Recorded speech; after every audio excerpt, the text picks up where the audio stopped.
আসসালামু আলাইকুম রহমতুল্লাহ। প্রিয় দর্শক, শেরপুর নির্বাচনটা কেমন হয়েছিল তার একটা উজ্জ্বল দৃষ্টান্ত আপনাদেরকে দেখাতে চাই, যে কি পরিমাণ এখানে জালিয়াতি হয়েছে, কেন্দ্র দখল হয়েছে, তার একটা ভিডিও ক্লিপস আপনাদেরকে দেখায়। ভিডিওটি প্রচুর পরিমাণ শেয়ার করে দেন।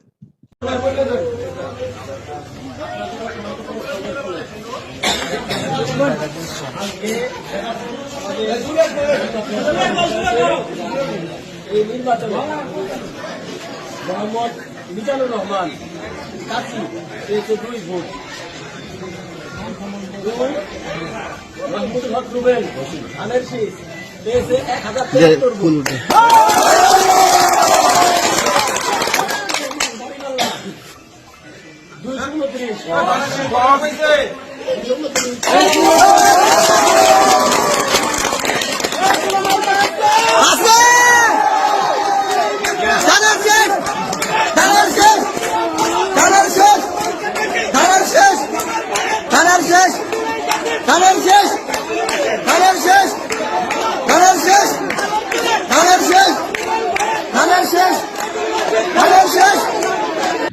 প্রিয় দর্শক, আপনারা দেখলেন এখানে যে লোকটি আপনার ফলাফল আপনার ঘোষণা দিচ্ছে, এখানে আপাদমস্তক যে তার ভাব কায়দা, আপনার কাছে কি মনে হচ্ছে একজন প্রিজাইডিং অফিসার না?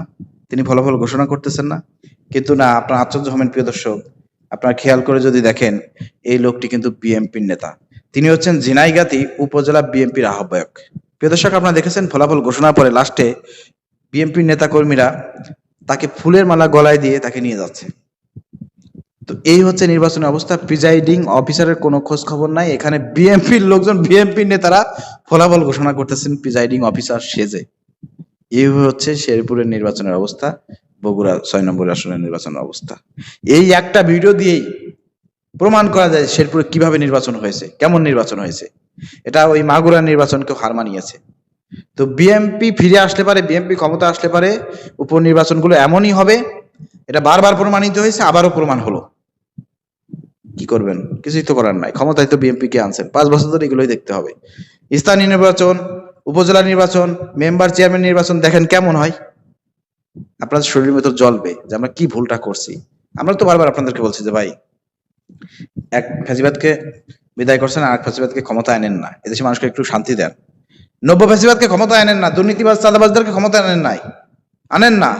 তারপর আপনার কথা শোনেন নাই, এখন ক্ষমতায় আনছেন। এখন দেখেন, শুধু তো জামাত ইসলামের এটা জ্বালা না, এই গাট্টুদাহ, এই জ্বালা যন্ত্রণা শুধুমাত্র জামাত ইসলামের না, তো এটা সারা দেশের মানুষের।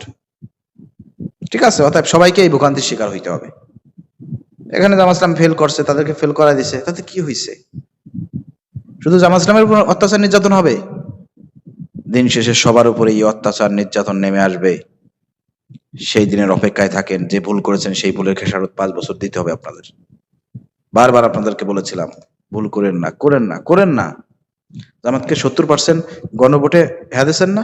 সেই 70% জামাতকে ভোট দিতেন, তাহলে তো আর ইলেকশন ইঞ্জিনিয়ারিং করে ওই কাট সাট করেও ফল চেঞ্জ করার কোনো সুযোগ ছিল না। আর আপনাদেরকে বলছিলাম কি, যে ভোট দেওয়ার পরে কেন্দ্রে থাকবেন, বাড়ি যায় ঘুমায়েন না, আপনার ভোট পাহারা দিতে হবে। আপনারা তো সেটা করেন নাই। জামাতের সঙ্গে থাকতেন, সুসংগঠিত থাকতেন। যেসব আসনে জামাত ইসলাম জয়লাভ করছে সেখানে জামাত ইসলামের শক্ত ঘাঁটি ছিল, সুসংগঠিত ছিল, ভোট চুরি করতে দেয় নাই। আর যেসব জায়গায় ইঞ্জিনিয়ারিং করে যাচ্ছে সেসব জায়গা কিন্তু একদম মরার মতন ওই আপনার পড়েছিলেন, যার কারণে তারা সুযোগ পেয়েছে। এখন সেই যে ভুল করছেন বলে মাসুল দেবেন না, সেটা দিতে হবে আপনাদের সবাইকে।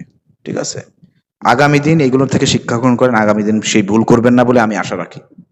আগামী দিনের জন্য জামাত ইসলামকে দেশে মাটিতে সরকারে আনার জন্য আপনারা চেষ্টা প্রচেষ্টা করবেন এবং মাথায় রাখেন বিষয়টা।